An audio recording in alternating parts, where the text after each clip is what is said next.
ఐపీఎల్లో sun Risers Hyderabad మరో మ్యాచ్లో చిత్తైంది. పంజాబ్ కింగ్స్ చేతిలో కంగుతింది. ముల్లాన్పూర్లో 219 పరుగుల స్కోర్ను డిఫెండ్ చేసుకోలేకపోయింది. ఈ మ్యాచ్లో 6 వికెట్ల తేడాతో పంజాబ్ కింగ్స్ విజయం సాధించింది. ముల్లాన్పూర్లో తొలుత బ్యాటింగ్ చేసిన ఎస్ఆర్హెచ్కు శుభారంభమే దక్కింది. ఓపెనర్లు అభిషేక్ శర్మ, ట్రావిస్ హెడ్ దూకుడు చూపించారు. పవర్ ప్లేలోనే స్కోర్ను 100 పరుగులు దాటించారు. అయితే తొలి వికెట్కు 120 పరుగులు జోడించాక ట్రావిస్ హెడ్ పెవిలియన్ చేరాడు. హెడ్ 23 బంతుల్లో 38 పరుగులు సాధించాడు. ఆ వెంటనే అభిషేక్ శర్మ పెవిలియన్ చేరాడు. అభిషేక్ శర్మ 26 బంతుల్లో 74 పరుగులు సాధించాడు. కెప్టెన్ ఇషాన్ కిషన్ నిలకడగానే ఆడినా ఎక్కువసేపు క్రీజ్లో ఉండలేకపోయాడు. 17 బంతుల్లో 27 పరుగులు సాధించాక పెవిలియన్ చేరాడు. ఓ ఎండ్లో క్లాసెన్ నిలబడినా మరో ఎండ్లో ఒక్కొక్కరుగా అవుట్ అయ్యారు. దీంతో సన్ రైజర్స్ హైదరాబాద్ 20 ఓవర్లలో 6 వికెట్లకు 219 పరుగులు చేసింది. హెన్రిచ్ క్లాసెన్ 33 బంతుల్లో 39 పరుగులు సాధించాడు.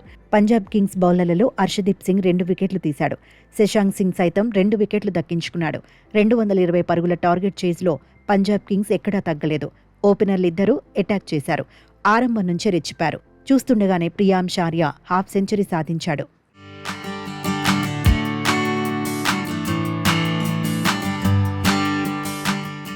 అయితే తొలి వికెట్కు 99 పరుగులు జోడించాక ప్రియాంశ్ ఆర్య అవుట్ అయ్యాడు. ఆ తర్వాత హాఫ్ సెంచరీ పూర్తి చేసుకున్న ప్రభ్సిమ్రాన్ సింగ్ కూడా పెవిలియన్ చేరాడు. కూపర్ కనోలీ క్రీజులో ఎక్కువసేపు ఉండలేకపోయాడు. దీంతో పంజాబ్ కింగ్స్ 129 పరుగులకే 3 వికెట్లు కోల్పోయింది. ఈ దశలో శ్రేయస్ అయ్యర్ చెలరేగిపాడు. నేహల్ వధేరా శశాంక్తో కలిసి గేర్లు మార్చేశాడు.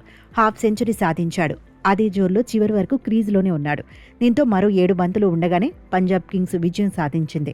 పంజాబ్ కింగ్స్ బ్యాటర్లలో 3 హాఫ్ సెంచరీలు చేశారు. 33 బంతుల్లో 69 పరుగులతో శ్రేయస్ అయ్యర్ టాప్ స్కోరర్గా నిలిచాడు.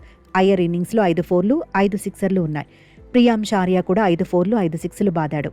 20 బంతుల్లోనే 57 పరుగులు సాధించాడు. ప్రభ్సిమ్రాన్ సింగ్ 25 బంతుల్లో 51 పరుగులు కొట్టాడు. 4 ఫోర్లు 4 సిక్స్లు బాదాడు. సన్ రైజర్స్ హైదరాబాద్ బౌలర్లలో శివాంగ్ కుమార్ 3 వికెట్లు తీశాడు.